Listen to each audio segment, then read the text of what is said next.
4500 militaires français sont actuellement stationnés dans le Sahel-Sahara.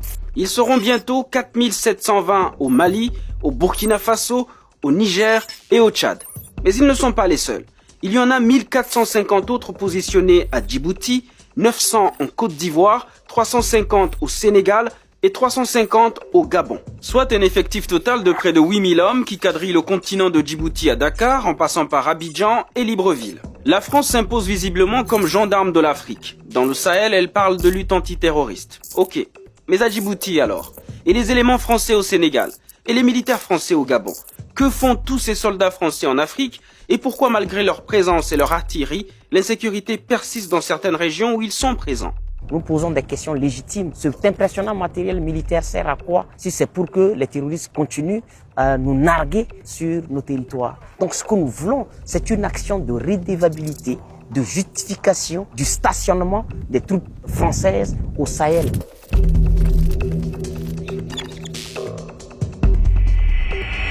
En 2013, la France entrait en guerre au Mali. La situation créée par l'occupation d'un territoire, le Nord Mali, par des groupes terroristes est insupportable, inadmissible, inacceptable. Au départ, l'objectif de la France était simple. Stopper les groupes armés qui contrôlaient déjà le nord et les empêcher de prendre aussi le sud et la capitale, Bamako. Ensuite, aider les pays ouest-africains à lutter contre le terrorisme. Vu que la situation s'était déjà compliquée avec la chute du guide libyen Mouammar Kadhafi, dans laquelle était impliquée la même France. Officiellement, c'était donc une mission antiterroriste. Mais ce que la France ne dit pas, c'est que c'était aussi et surtout pour protéger ses intérêts économiques et stratégiques. Comme c'est souvent le cas dans des pays comme le Gabon, le Sénégal ou Djibouti, où elle est présente depuis des décennies alors qu'il n'y a pas de terrorisme. Quand elle est intervenue avec l'opération précédente Serval au Mali en 2013, il y a un des généraux de l'armée française, le général Desportes, qui expliquait que selon lui, c'était une intervention tout à fait classique dans la mesure où il s'agissait de défendre des intérêts, notamment les intérêts uranifères au Niger voisin, où des prises d'otages avaient eu lieu par les groupes djihadistes implantés au Mali, et donc ça perturbait des intérêts importants, et ces intérêts risquaient également d'être menacés dans d'autres zones si les prises d'otages se poursuivaient. Et des intérêts, les entreprises françaises en ont beaucoup sur le continent. Parmi les plus importantes et les plus connues, le groupe nucléaire Areva, devenu Orano et qui exploite l'uranium, un minerai qui représente 70% des exportations du Niger. Autre exemple, Total, qui lui tire plus de 30% de sa production pétrolière de l'Afrique. Sans oublier Bolloré, dont la filiale Bolloré Africa Logistics est le leader du transport et de la logistique en Afrique. On y ajouterait également des sociétés comme EDF, Castel, CFAO, BNP, Société Générale, Lafarge, la compagnie fruitière, etc., etc. Le Conseil français des investisseurs en Afrique estime la présence française à environ 1000 établissements et 80 000 collaborateurs, pour un chiffre d'affaires de 40 milliards d'euros.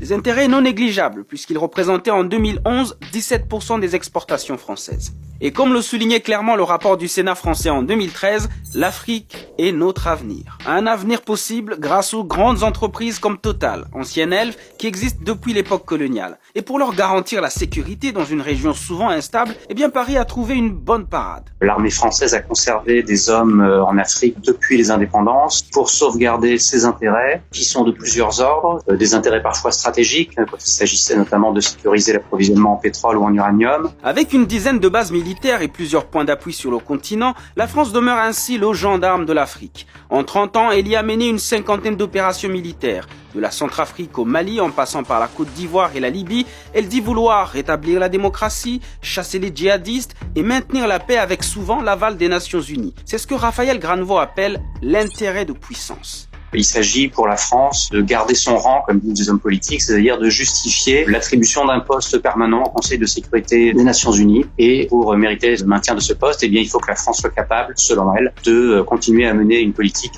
expéditionnaire et intervenir dans sa sphère d'influence pour maintenir l'ordre. Et tout cela a évidemment un coût.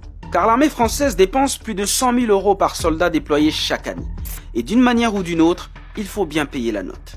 Et ça c'est vrai dans toutes les interventions militaires françaises, c'est que lorsque la France intervient dans un pays africain, elle tente toujours d'avoir un retour sur investissement, c'est-à-dire de récupérer soit des marchés publics en faisant pression sur les gouvernements, soit des marchés liés à son intervention militaire, etc. Et comme parfois le changement de régime peut menacer directement ses intérêts ou déstabiliser son précaré, il arrive que la France utilise sa présence militaire pour consolider les pouvoirs en place.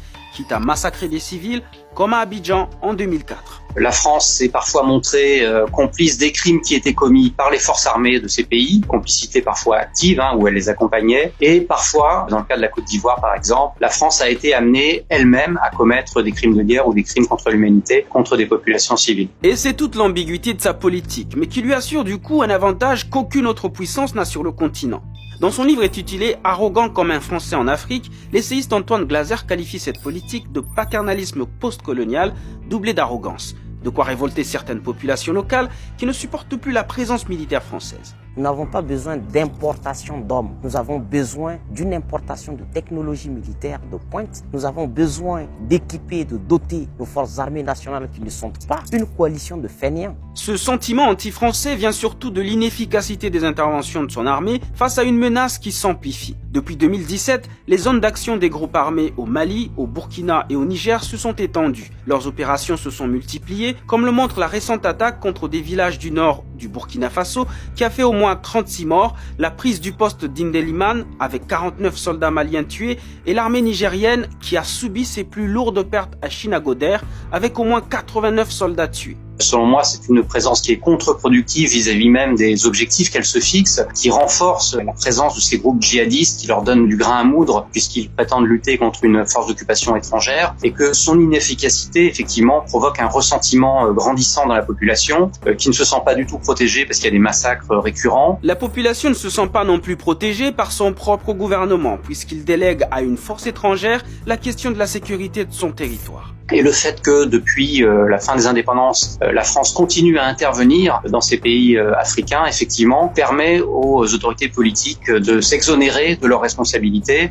Il y a une volonté parfois délibérée de confier les clés de sa propre sécurité à l'armée française. Et cela arrangerait bien certains présidents africains qui se servent de cette situation, soit pour se maintenir au pouvoir, soit parce qu'ils n'ont pas le courage de dire à la France de partir. Il y a effectivement une sorte de collusion et un partage d'intérêts entre certaines classes politiques africaines et classes politiques françaises, mais qui ne reflètent pas les intérêts ni de la population française ni de la population africaine. L'autre raison avancée par la France et ses alliés africains pour justifier sa présence militaire, c'est la formation des armées nationales ou multilatérales. Mais Raphaël Granvaux constate que cela fait 60 ans que l'armée française est présente en Afrique par le biais de sa coopération militaire, avec pour prétexte de rendre ces armées-là indépendantes. Quand on regarde de près les scénarios d'entraînement, par exemple, des armées pour les former, il s'agit toujours en réalité de les maintenir dans une position subalterne. Il s'agit de les former, mais de les former pour qu'ils continuent à intervenir aux côtés de l'armée française qui n'entend pas, en dépit de ce qu'on peut entendre quelquefois, du tout se retirer de cette région. Mais jusqu'à quand la France restera-t-elle ? Sera-t-elle toujours là pour assurer la sécurité de ses anciennes colonies ? Et ces anciennes colonies seront-elles toujours d'éternels assistés ? Pour Raphaël Granvaux, il y a erreur de diagnostic. Il y a quantité aujourd'hui de rapports d'ONG, de chercheurs qui disent que si on veut répondre à cette question du djihadisme, il faut répondre au terreau sur lequel il prospère. Il faut assécher ce terreau qui est celui de la misère, du sentiment d'injustice, du sentiment d'être délaissé par les États centraux. Et que tant qu'on n'aura pas répondu à ces raisons-là, eh bien la force pure et simple ne servira à rien. Et vous ? Que pensez-vous de la présence militaire française en Afrique ?